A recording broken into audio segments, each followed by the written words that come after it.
जीवन में असंभव कुछ भी नहीं है और जब जागो तब सवेरा होता है।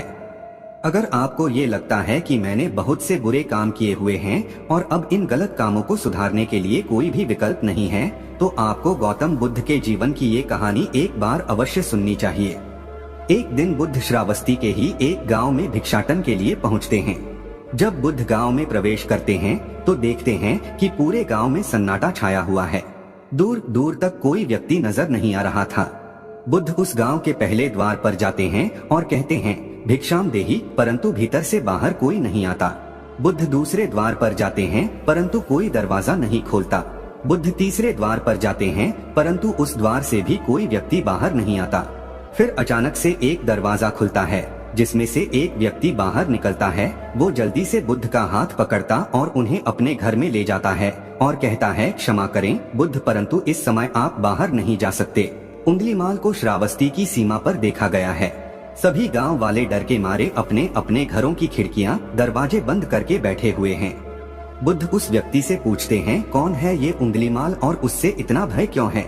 वह व्यक्ति कहता है, उंगलीमाल एक राक्षस है। उसे जो भी मनुष्य मिलता है, बच्चा, वृद्ध, स्त्री या पुरुष, यहाँ तक कि सन्यासी भी, वो किसी को भी नहीं छोड़ता। महाराज प्रसन्नजीत के सैनिक भी उससे डरते हैं। बुद्ध उस व्यक्ति से पूछते हैं, क्या वो ये सब धन के लालच में करता है? वो व्यक्ति कहता है, नहीं, धन का उसे कोई लालच नहीं है। वो जब भी किसी मनुष्य पर वार करता है तो उसकी उंगली काटकर अपने गले की माला बनाता है, इसलिए उसका नाम उंगलीमाल पड़ गया है। और यह भी सुना है कि जब उसके गले की माला में 100 उंगलियां पूरी हो जाएंगी तो उसकी विनाशक शक्तियां और भी ज्यादा बढ़ जाएंगी। बुद्ध कहते हैं, आभार आपका, जो आपने मुझे उसके बारे में बताया। फिर वो व्यक्ति बुद्ध से कहता है कि कृपा कर आप बाहर न जाइए, क्योंकि वो आप पर भी वार कर सकता है। बुद्ध कहते हैं, भय से अपनी राह छोड़ दो, ऐसा मैंने कभी नहीं किया। मुझे भिक्षा मांगता देख जन जन के हृदय में उंगलीमाल का भय कम होगा। फिर वो व्यक्ति कहता है, नहीं बुद्ध, आप मत जाइए, वो बहुत ही ज्यादा खतरनाक है। बुद्ध कहते हैं, वो खतरनाक नहीं बल्कि दुखी है और मुझे उसके पास जाना होगा क्योंकि उसे मेरी आवश्यकता है। इतना कहकर बुद्ध उस व्यक्ति के पास से चले जाते हैं। कुछ दूर चलने के बाद बुद्ध वन में प्रवेश करते हैं। वन में चारों ओर एक सन्नाटा छाया होता है। दूर दूर तक ना तो कोई मनुष्य और ना ही कोई पशु पक्षी दिख रहा होता है, परंतु बुद्ध अपने मार्ग में आगे बढ़ते रहते हैं। अचानक बुद्ध के सामने उंगलीमाल आकर खड़ा हो जाता है। उसका रूप इतना डरावना होता है कि कोई भी व्यक्ति उसे देखकर ही भयभीत हो जाए। उसके गले में उंगलियों की माला होती है, चेहरा और हाथ रक्त से सने होते हैं और शरीर बलशाली होता है। उसका रूप इतना भयानक होता है कि किसी भी साधारण व्यक्ति के प्राण तो उसे देखते ही निकल जाएं, परंतु बुद्ध पर उंगलीमाल के इस डरावने रूप का कोई भी असर नहीं होता। बुद्ध कुछ क्षण तक एक शांत मुस्कुराहट के साथ उंगलीमाल की तरफ देखते हैं और फिर उसकी बगल से निकलकर अपने मार्ग में आगे बढ़ जाते हैं। बुद्ध को ऐसा करते देख उंगलीमाल को ये समझ नहीं आता कि उसके साथ ये हो क्या रहा है। वह मन ही मन सोचता है कि मुझे देखकर लोग या तो भाग जाते हैं या मुझे देखकर ही मर जाते हैं या फिर मुझसे अपने प्राणों की भीख मांगने लगते हैं। मैंने कई सन्यासियों को भी मारा है, परंतु मैंने आज तक कोई ऐसा व्यक्ति नहीं देखा जो मुझे नजरअंदाज करके अपने मार्ग में आगे बढ़ जाए। या तो इसने मुझ पर ध्यान नहीं दिया होगा या फिर हो सकता है कि यह देख ही ना सकता हो, परंतु मुझे इससे क्या, मुझे तो अपनी उंगलियों की माला पूरी करनी है। उंगलीमाल बुद्ध को आवाज लगाता है, ए साधु रुक। फिर भी बुद्ध उंगलीमाल को नजरअंदाज करते हैं और अपने मार्ग में आगे बढ़ते रहते हैं। उंगलीमाल और ज्यादा क्रोध में भरकर बुद्ध को आवाज लगाता है, ए साधु रुक। फिर भी बुद्ध उंगलीमाल को फिर से नजरअंदाज करते हैं और अपने मार्ग में आगे बढ़ते हैं। उंगलीमाल तीसरी बार बहुत ही ज्यादा क्रोध में भरकर आवाज लगाता है, ए साधु रुक। फिर बुद्ध रुकते हैं। उंगलीमाल बुद्ध के पास जाता है और कहता है, मेरे आदेश देने के बाद भी तू रुका क्यों नहीं? बुद्ध कहते हैं, मैं तो बहुत पहले ही रुक चुका हूँ, तुम ही चलते जा रहे हो। उंगलीमाल ये समझ ही नहीं पाता कि बुद्ध क्या कह रहे हैं, परंतु वो इतना जरूर समझ जाता है कि सामने खड़ा व्यक्ति उससे थोड़ा भी नहीं डर रहा है। उंगलीमाल बुद्ध को डराने के लिए चिल्लाकर पूछता है, ए साधु, तुझे मुझसे भय नहीं लग रहा है क्या? मैं आदि मानव हूँ। बुद्ध कहते हैं, नहीं, तुम मानव हो। बुद्ध की यह बात उंगलीमाल के हृदय पर लगती है। पहली बार उसे किसी ने मानव कहा था, परंतु वो इस बात को नजरअंदाज करने का प्रयास करता है और बुद्ध से पूछता है, ए साधु, तूने ये क्यों कहा कि तू कब का रुक चुका है, जबकि तू तो चल रहा था, और तूने ये क्यों कहा कि मैं नहीं रुका। बुद्ध कहते हैं, मैं बहुत पहले ही रुक चुका हूँ, यानी मैंने ऐसे सारे बुरे कृत्य करना पहले ही छोड़ दिया है जिससे किसी भी व्यक्ति को कष्ट पहुँच सकते हैं। सब जीना चाहते हैं, बस तुम उन्हें करुणा से देखने का प्रयास करो। बुद्ध के ये शब्द दोबारा से उंगलीमाल के हृदय पर चोट करते हैं, परंतु वह दोबारा से बुद्ध की बातों को नजरअंदाज करने का प्रयास करता है और इस बार वह और क्रोध में भरकर बुद्ध की गर्दन पर अपनी कटारी रख देता है, जिससे वो लोगों की हत्या किया करता था, और बुद्ध से चिल्लाकर कहता है, नहीं, मानव में ना तो प्रेम है और ना ही करुणा है, सिर्फ छल और कपट है, इसलिए मैं सबकी हत्या करूंगा और किसी को जीवित नहीं छोड़ूंगा। बुद्ध कहते हैं, तुम्हें लोगों ने बहुत दुख दिया है। उंगलीमाल, क्रूरता मनुष्य अज्ञान के कारण ही करता है। ईर्ष्या, द्वेष, मोह, माया ये सभी अज्ञान की ही संतानें हैं, परंतु वो व्यक्ति ही है जिसमें दया, करुणा, सद्भाव और समझ का उदय भी होता है। उंगलीमाल, यदि इस जीवन में क्रूर और निष्ठुर लोग हैं तो दयावान भी हैं। बस तुम्हें अपनी आंखों से इस अंधेपन की इस पट्टी को हटाना होगा जो तुम्हें केवल बुराई ही दिखा रही है। तीसरी बार बुद्ध के शब्दों को सुन उंगलीमाल का खुद पर से संयम हट जाता है। उसे समझ नहीं आता कि पहली बार उसे अपना आपा इतना कमजोर क्यों महसूस हो रहा है। वह कोशिश तो करता है क्रोध करने की, परंतु कर नहीं पाता। वो बड़ी हिम्मत जुटाकर क्रोधित होने का नाटक करके बुद्ध से कहता है, तुम और व्यक्तियों जैसे नहीं हो। बुद्ध कहते हैं, मैं हर व्यक्ति जैसा ही हूँ, बस जागृत हूँ और यह सिद्ध कर रहा हूँ कि हर व्यक्ति में जागने की क्षमता है।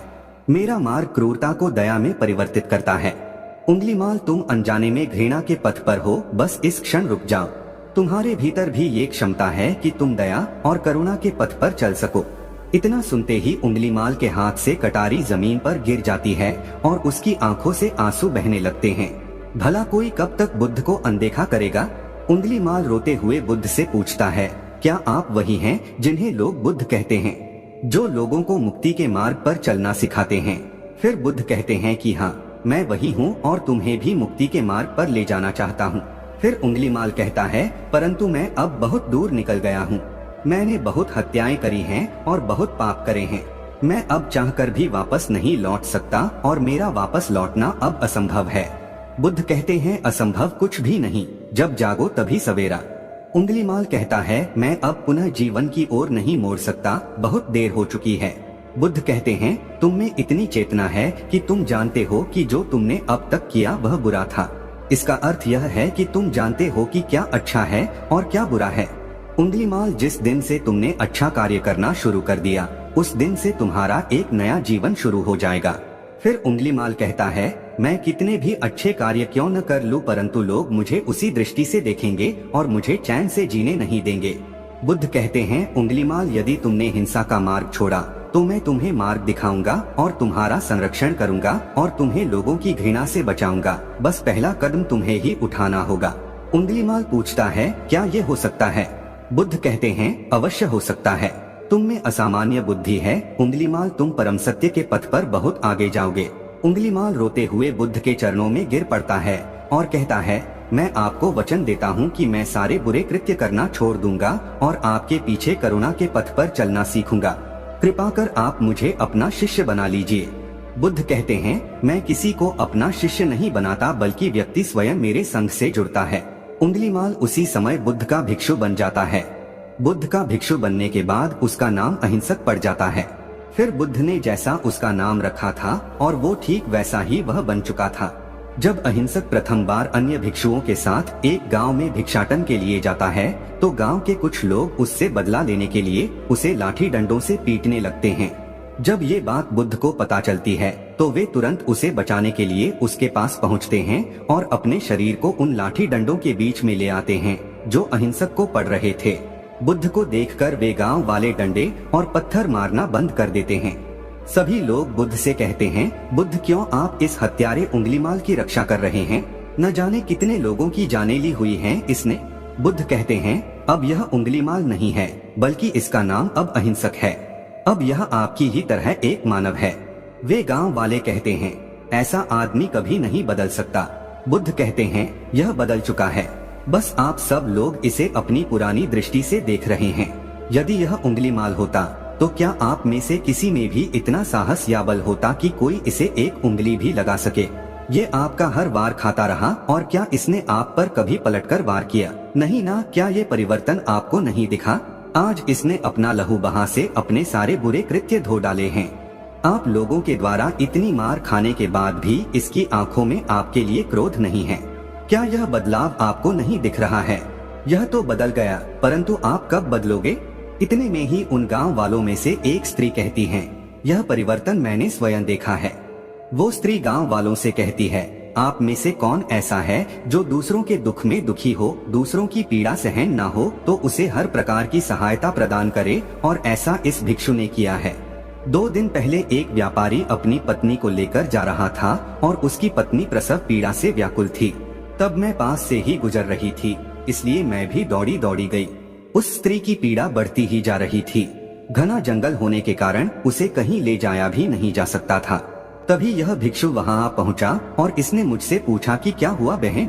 मैंने इसे बताया कि यह स्त्री प्रसव पीड़ा में है और इस घने वन में हम कुछ कर भी नहीं पा रहे हैं। कब तक यह कष्ट भोगेगी? कहीं इसके और इसके बच्चे के प्राण ना चले जाएं।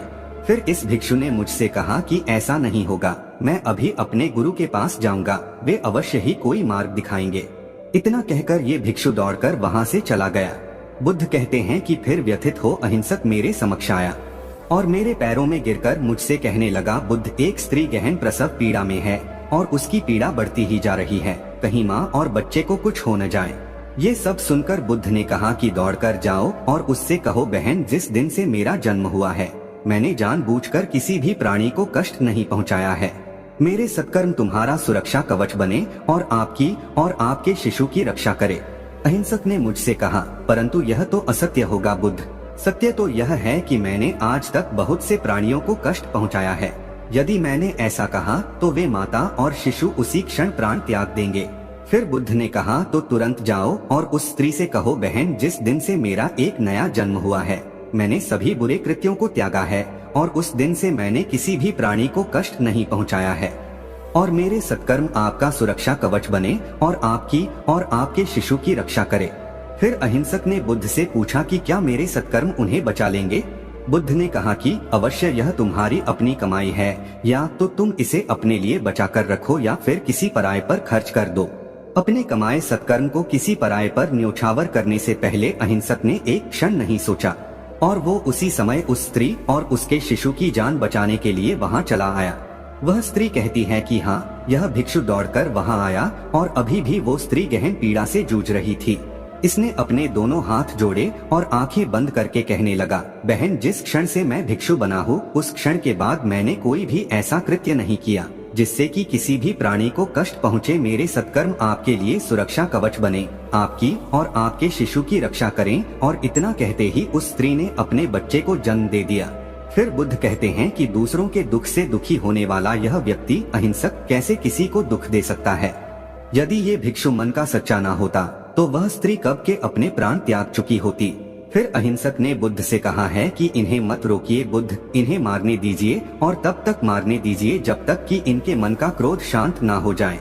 फिर बुद्ध अहिंसक से कहते हैं, कर्म और गुणों के भंडार हो तुम, आज तुमने अपने नाम अहिंसक को सिद्ध कर दिया है। बुद्ध और उस स्त्री की बात सुन वे सभी गांव वाले कहते हैं, आप सही कह रहे हैं बुद्ध, अहिंसक बदल चुका है और हमसे ही देखने में भूल हो गई थी। इस कहानी से हमें यह सीखने को मिलता है कि लोग सोचते हैं कि उन्होंने बहुत सारे गलत काम किए हुए हैं, अब इन गलत कामों को सुधारने के लिए कोई भी विकल्प नहीं है। इस पर गौतम बुद्ध कहते हैं कि चाहे आपने अब तक कितने भी बुरे काम क्यों न किए हुए होंगे, लेकिन अगर आप एक विचार को अपने मन में लाते हैं कि अब मुझे कुछ सही करना है, तो वही विचार आपके रूपांतरण का कारण बन सकता है। पर सबसे जरूरी बात यह है कि क्या आप पहला कदम उठाने के लिए तैयार हैं। यह कहानी आपको कैसी लगी नीचे कमेंट बॉक्स में कमेंट करके जरूर बताएं।